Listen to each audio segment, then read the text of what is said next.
The slave market of Cairo's prime was loud, hot, and cruel. Dust filled the air, mixing with the smell of metal, sweat, and fear. Cages were lined in long rows, each holding creatures from different worlds. Some cried, some begged, some stared at nothing. Above them all, armed guards watched closely, ready to strike. Humans were rare here. Very rare. That was why the crowd stopped when they saw him. He was tall, even while sitting on the cold metal floor of the cage. His body was covered in old scars, fresh cuts, and dried blood. Chains wrapped tightly around his arms and legs, glowing faintly to weaken him. A sign above the cage read only one word: savage. The guard spoke loudly so everyone could hear. Dangerous species, one said. Violent, said another. Banned from most systems. The human did not respond. He did not shout. He did not beg. He simply watched, eyes calm, sharp, and silent. Some buyers laughed nervously. Others stepped back, afraid he might attack even through the cage. He killed 3 captors. A trader shouted proudly. Bare hands. The crowd reacted with fear and excitement, but the human remained still, breathing slow, controlled. From the far side of the market, a young alien girl watched him closely. She was small compared to others, dressed in fine fabric that showed noble status. Her skin shimmered with soft colors, and her eyes were wide, not with fear, but with concern. When a guard stepped forward and struck the cage with a shock rod, the human flinched only slightly. Still silent. Move, the guard shouted, shocking him again. The alien girl gasped. Her hands clenched into fists. Enough, she said softly, but no one heard. The guard raised the rod again, anger clear in his movements. That was when the girl shouted, her voice cutting through the noise of the market. Don't hurt the human, she cried. I'll buy him. The entire market went quiet. Even the guards froze. People turned to stare at her in disbelief. A noble buying a human was unheard of. You know what he is, the trader warned. A savage. She swallowed, then nodded. I know, she said. I will take responsibility. The trader smiled slowly, sensing profit. Very expensive, he said. I will pay, she replied without hesitation. The guards unlocked the cage carefully, weapons raised. The human stood slowly, towering over everyone nearby. For the first time, his eyes met hers. There was no anger in his gaze, only awareness. Chain him tighter, a guard muttered nervously. The girl raised her hand. No, she said. He comes with me unharmed. The trader hesitated, then agreed. Credits transferred quickly. Ownership changed with a sound that made her stomach twist. She leaned closer to the human and whispered, For now, they will call you savage. It keeps you alive. The human said nothing, but he nodded once, just enough. As they walked away, whispers followed them. Crazy. Dangerous. She will regret it. They boarded her transport ship, the door sealing behind them. Only then did the girl allow herself to breathe. The human stood quietly inside the ship, chains still glowing. She looked up at him, heart pounding. You won't be hurt, she said. I promise. The human finally spoke, his voice low and steady. Why, he asked. She hesitated, then answered honestly. Because everyone here sees a monster. And I see a person. The ship lifted into the sky, leaving the slave market behind. Neither of them noticed the hidden signal beacon activating in the distance. A silent alert sent across the stars. Human acquired. Location tracked. And if you want to find out why this human was truly called savage, and why the galaxy fears humans more than it admits, gently consider subscribing to this channel to support more HFY sci-fi stories like this. Because this story has only just begun. The transport ship moved away from the slave market in silence. Its engines hummed softly as the planet fell behind them.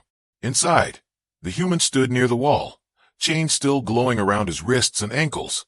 The alien girl watched him from across the room, careful not to move too fast.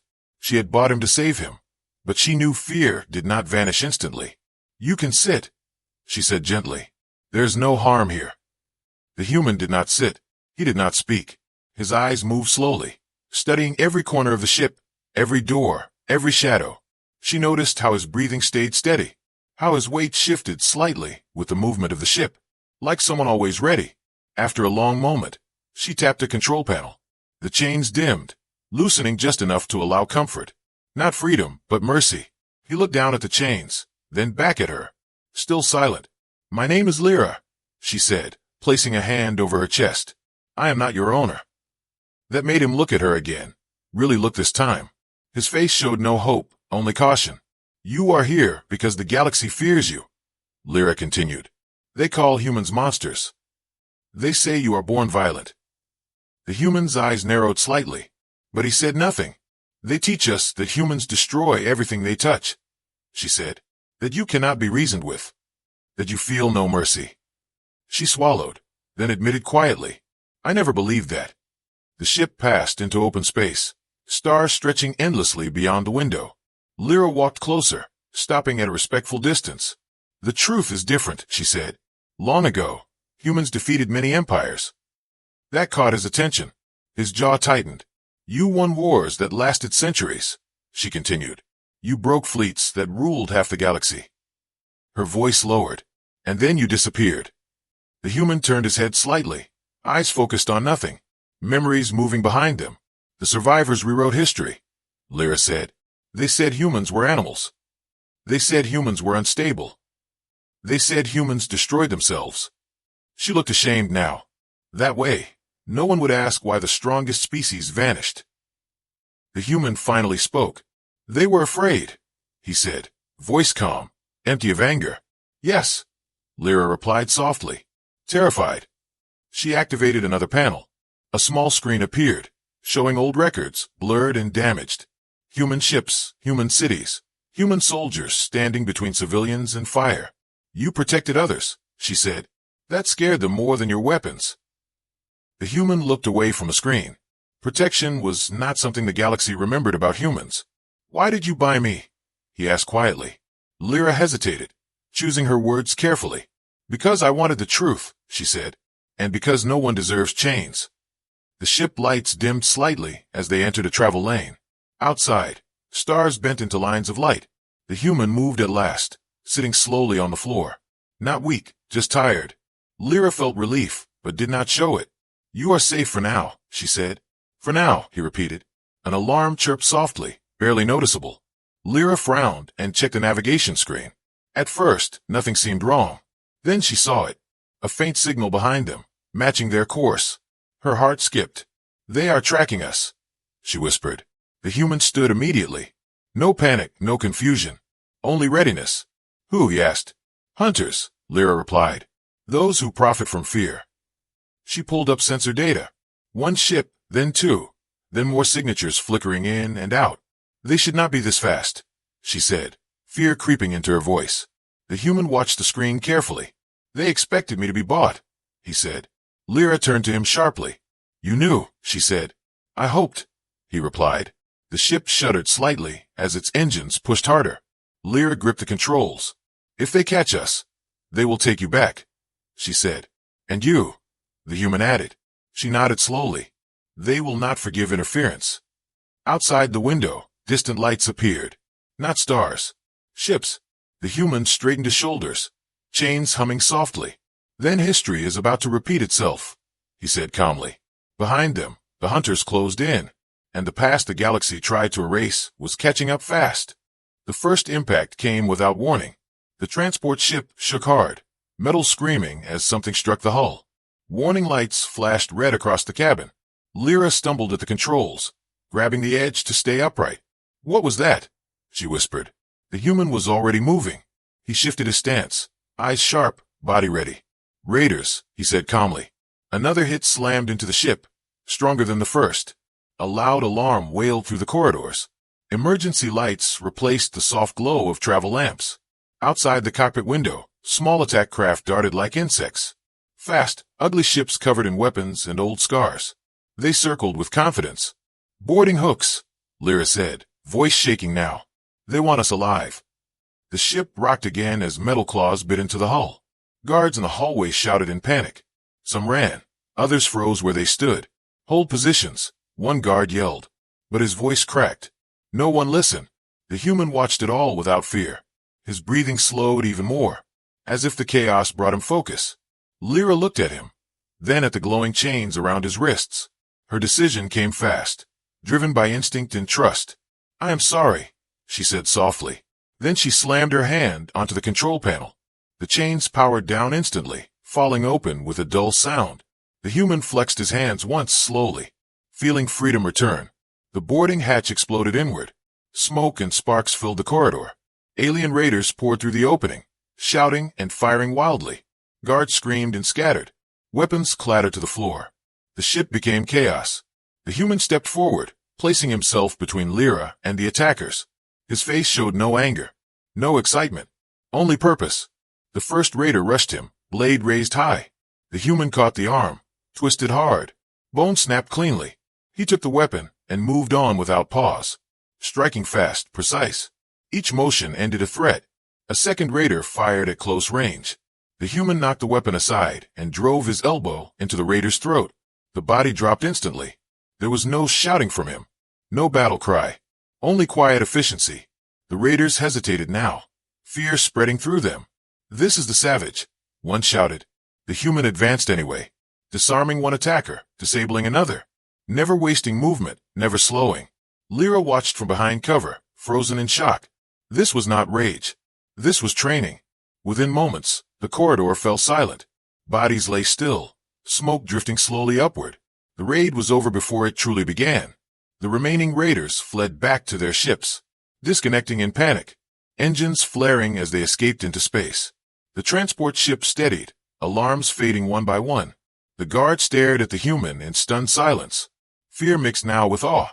Lyra stepped closer, heart racing. "You saved us," she said quietly. The human turned to face her. "I removed the threat," he replied simply. She swallowed hard. "They call you monsters," she said, "but that was not cruelty." "No," he answered. "That was restraint." For the first time, Lyra truly understood. Humans were not feared because they were wild. They were feared because they were controlled. She looked at the fallen raiders, then back at him. "What should I call you?" she asked. He considered the question for a moment, then spoke his first real words, clear and firm. "Call me human." Before she could respond, a new alarm sounded, deeper and colder than before. Not a warning, a recognition signal. The navigation screen lit up with a symbol older than the market, older than the raiders. Imperial authority. Priority tracking engaged. Lyra felt the blood drain from her face. "That is not raider tech," she whispered. The human stared at the screen, expression unreadable. "They noticed," he said. Far beyond their ship, something massive shifted in the dark. A signal echoed across space, powerful and deliberate. The Empire had awakened, and it was coming for its past. The transport ship drifted quietly through open space. The sounds of battle were gone, replaced by low engine hums and distant alarms. Lyra stood near the viewing window, arms wrapped around herself, trying to understand what she had seen. Behind her, the human stood calmly, checking nothing, fixing nothing, as if the fight had been only a pause in his thoughts.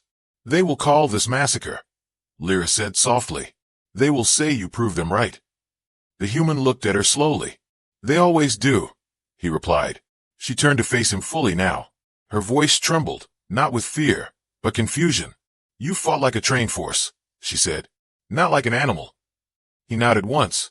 "Because humans were soldiers long before we were slaves," he said. Lyra's eyes widened slightly. "Slaves," she repeated. "Yes," the human said calmly. "The galaxy enslaved us first." He walked closer to the window, looking out at the stars. "Humans spread fast," he continued. "We worked hard, adapted fast, survived anywhere. That made us useful," he said, "and dangerous." Lyra listened in silence. The ship lights reflected in her eyes as she processed his words. "They put chains on us slowly," he went on. "Labor contracts, security roles, deck colonies, then camps," he added, "then cages." Her hand shook. "That is not what the records say," she whispered. "Of course not," he replied. "Victors write clean stories." He turned toward her, voice steady but heavy. "Humans broke the chains," he said. "Not in one war, but many. We learned patience," he continued. "We learned restraint. And when we won," he said, "we stopped." Lyra stared at him in disbelief. "You stopped," she said. "Yes," he answered. "We chose isolation." He looked away again. "We could have burned empires," he said. "We had the strength. But revenge would have made us what they feared," he added. Lyra felt something break inside her. "All this time," she whispered, "they told us humans vanished because you destroyed yourselves. They told you that so you would sleep peacefully," the human said. Her voice dropped to almost nothing. My people helped spread those stories, she admitted. We benefited from the silence. The human did not accuse her. He simply nodded. Many did, he said. A long silence followed. Only the quiet hum of engines filled the space between them. Why were you captured? Lyra asked finally. If humans hide. The human turned to her, eyes sharp now. I let them take me, he said. Her breath caught. You wanted this, she said. Yes, he replied. We needed to know who still buys chains. Lyra stepped back, shocked. This was a test, she whispered. A measure, he corrected, to see how much the galaxy had changed. Her chest tightened. And me? She asked. What was I? He met her eyes. A choice, he said. The ship suddenly shuddered, harder than before. A deep vibration rolled through the hull. Not an attack. An arrival. Warning symbols lit up across the main display. Lyra rushed to the controls, heart racing. No, she whispered. This cannot be raiders. The screen filled with massive shapes emerging from hyperspace. Perfect formations, silent and endless. Imperial warships. Her breath turned shallow. They never come in person, she said. The human stepped beside her, expression unreadable. They came because I am here, he said. A transmission cut through all channels at once. Cold, formal, absolute. Human asset confirmed, the voice announced. Transfer immediately. Lyra turned toward him, fear flooding her face. They know, she said. Yes, he replied calmly. Outside the window, the Imperial fleet spread out, blocking every escape vector. Weapons charged but not fired. Confident, Lyra realized the truth in that moment. This was not a chase. It was a trap, and the galaxy had finally decided to face the species it once tried to erase. The Imperial fleet held its position like a closing fist. Massive ships formed perfect lines around the transport. Their weapons glowed, not aimed to kill, but to command. Inside the ship, Lyra stood frozen at the controls. Her breath came fast, her hands trembling. They never negotiate, she whispered. A new transmission filled the cabin, louder and colder than before. Return the human, the voice ordered. Your interference is noted. Lyra swallowed hard and stepped forward. No, she said, her voice small but clear. He is under my protection. Silence followed, heavy and mocking. Then the voice returned, sharper now. You will comply, it said, or you will be erased. The human stepped past Lyra calmly. He stood where the signal could see him, posture straight, eyes steady. I will not be returned, he said. Lyra turned to him in shock. You cannot give yourself to them, she said. He looked at her gently. I am not, he replied. The Imperial voice paused, processing. You are property, it said. The human shook his head slowly. We ended that, he said. Outside, the Imperial fleet adjusted position. Energy fields tightened. The threat became real. Lyra felt fear rise like ice in her chest. What happens now? She asked. The human reached into a hidden panel near his collar. A small device pulsed softly in his palm. We answer, he said. He activated the signal. Not loud, not aggressive. Just honest. This is a human. His voice carried through open channels. The chains are back. The signal spread outward, jumping systems, skipping borders. It was not a call for war. It was a reminder. For a long moment, nothing happened. The Empire laughed across private channels. Human silence was expected. Then space itself shifted. Old jump signatures appeared like ghosts. Long dormant routes reopened. The first human ship arrived without warning. Scarred hull, outdated weapons.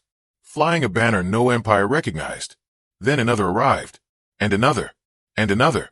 Mining vessels, cargo haulers, escort ships rebuilt from scraps. Not pretty, not uniform, but countless. Across the galaxy, observers froze in disbelief. Humans are extinct, some whispered. Others watched in growing fear. The Imperial commanders issued emergency orders, but confusion spread through their ranks. These were not the humans from history. Lyra stared at the sensor screen, eyes wide. They came, she whispered. They always do, the human replied. The Imperial voice returned, strained now. This is unauthorized escalation, it warned. The human stepped closer to Lyra, speaking softly. We do not fight for chains, he said. We fight to end them. The first shots were fired by the Empire. Bright lines of energy crossed the void. Human ships scattered, adapting instantly. The battle exploded into motion. Human vessels moved without perfect formation, but with shared intent. Imperial ships fell back in surprise. Human tactics ignored tradition, ignored fear. They aimed not to dominate, but to break control. Lyra watched as human ships took heavy losses, yet none retreated.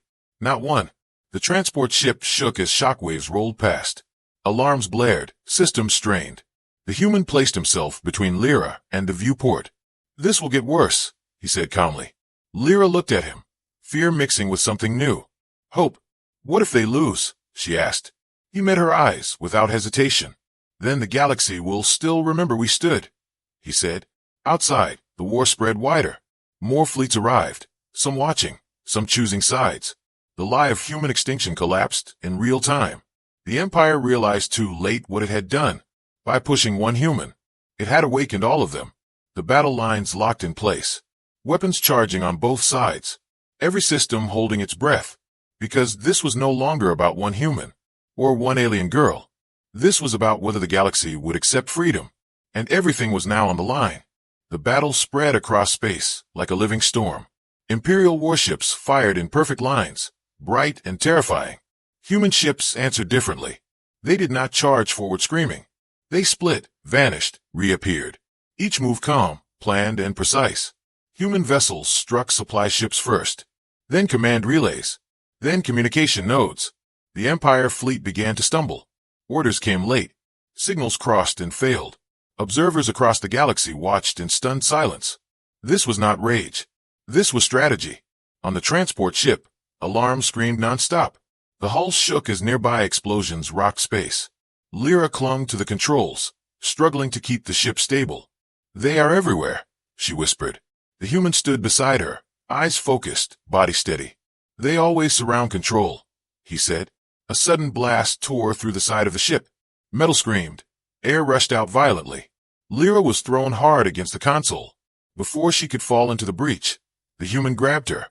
He wrapped his body around hers, taking the force. Pain ripped through his back as debris slammed into him. The emergency shield snapped into place. The ship stabilized, barely. Lyra stared at him in horror. "Why did you do that?" she cried. The human struggled to breathe, blood spreading across his clothing. "Because you matter," he said quietly.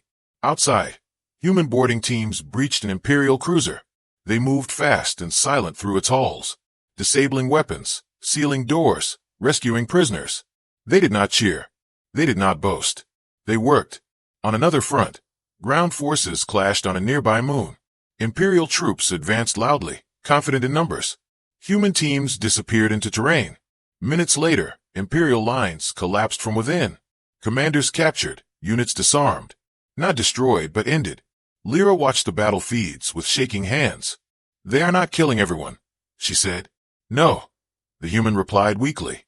"We only end the threat." The Empire fleet began to fall apart. Some ships surrendered. Others fled without orders. Across neutral systems, councils froze emergency meetings. Old recordings of human wars resurfaced. Compared side by side with what they now saw, the truth became clear. Humans were not savage because they were cruel. They were savage because they knew exactly when to stop. Another explosion rocked the transport ship. Lyra screamed as systems failed. The human pushed her toward an escape seat. "Go," he ordered. She shook her head violently. "No," she cried. An Imperial strike pierced the ship's outer hull again. Fire spread fast. The human collapsed to one knee, strength fading. Lyra grabbed him, holding him upright, tears streaming down her face. "You cannot die," she said. He looked at her, vision dimming. "Humans do not fight for power," he whispered. "We fight for others." Outside, the Empire fleet finally broke. Retreat signals flashed across space. Their perfect formations shattered. Human ships did not chase. They held position, letting the retreat happen. Silence slowly replaced the noise of war. Weapons powered down. Fires burned out. Rescue teams rushed toward damaged ships. Human medics boarded vessels from both sides, saving enemies and allies alike. On the transport ship, the human lay still, barely breathing. Lyra held his hand, refusing to let go. "Stay," she whispered again and again. Around them, the galaxy watched. Not the victory, but the cost. The Empire had retreated, but the silence they left behind was heavy, filled with questions. Because the galaxy had just seen humans at their most dangerous. Not loud, not cruel, but willing to bleed for someone who was not their own. And when the last echoes of battle faded, one truth remained. Nothing would ever return to the way it was before. The war was over, but the consequences were only beginning. The silence after the war felt deeper than space itself. Broken ships drifted slowly, fires dimming, weapons cooling. No one rushed to claim victory. Across the galaxy, signals spread faster than any fleet. Markets shut down. Cages were opened. Footage from the battle and the boarding actions reached public channels. People saw humans freeing prisoners, treating wounded enemies, refusing to take territory. For the first time, the lie cracked. On the transport ship, medical lights glowed softly. The human lay on a narrow bed, breathing slow but steady. Lyra sat beside him, exhausted, silent, watching every breath. When his eyes finally opened, she laughed and cried at the same time. "You are alive," she said, voice shaking. "Annoyingly so," he replied quietly. News reached the ship in fragments. Imperial councils denying responsibility. Trade alliances dissolving overnight. Slavery was no longer hidden. It was exposed, named, recorded, and no one could pretend it was rumor again. Lyra stood before her people's council days later, surrounded by light, titles, and expectations. They offered her protection, rank, and command. She refused. "I will not rule from a chair built on silence," she said. The chamber erupted in shock, but she did not bend.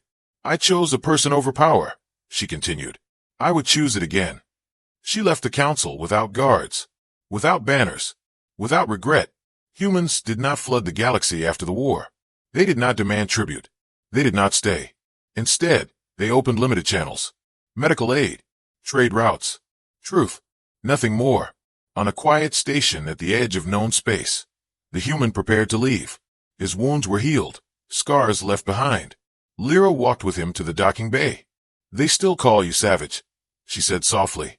He smiled faintly. "They can," he replied. "It does not define me." She hesitated, then asked the question she had waited too long to ask. "What is your real name?" He looked at her, really looked this time. "My name is Aaron," he said. The word carried weight without threat. Simple, human real. She nodded, holding it carefully. "Aaron," she repeated. They stood in silence for a moment, watching ships come and go. A galaxy slowly learning to breathe again. "Will humans disappear again?" Lyra asked. Aaron shook his head slowly. "No," he said, "but we will not rule." She smiled sadly. "Why not?" "Because control invites chains," he answered, "and we remember what they feel like." The boarding ramp lowered. Aaron paused, then turned back once more. "Tell them the truth," he said. "Humans are not savage." "And what are they?" Lyra asked. He considered the question, then answered simply. "Controlled strength." The ship departed quietly. No escort, no ceremony. Across the galaxy, reactions came slowly but permanently. Empires rewrote laws. Worlds dismantled markets. Fear of humans remained, but it changed shape. It was no longer fear of monsters. It was fear of conscience, because the galaxy learned something it could not unlearn, that humans could win and walk away, that humans could fight and stop. Aaron returned to the shadows by choice, not exile, not defeat, and Lyra watched the stars long after his ship vanished, knowing she had seen the truth. He was never a slave. He was never a savage. He was human.